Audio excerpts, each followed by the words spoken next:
Переводим подвеску в режим сервисного обслуживания. Поднимаем автомобиль.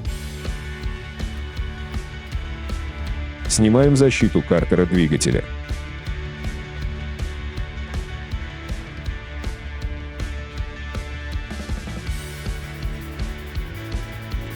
Подготавливаем емкость для сбора вытекающей жидкости.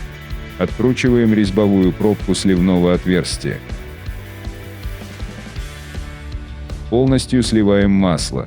Откручиваем резьбовую пробку заправочного отверстия. Устанавливаем новую пробку сливного отверстия, контролируя момент затяжки динамометрическим ключом. Используя заправочный шприц, заливаем новое масло.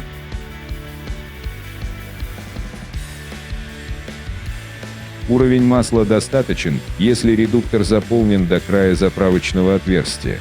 Как только масло начнет вытекать через заправочное отверстие, извлекаем шприц и устанавливаем новую резьбовую пробку.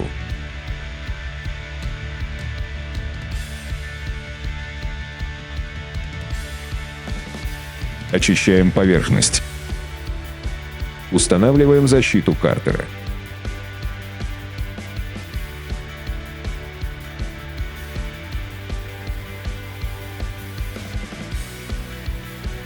Опускаем автомобиль. Отключаем режим сервисного обслуживания подвески. Замена масла в переднем редукторе завершена.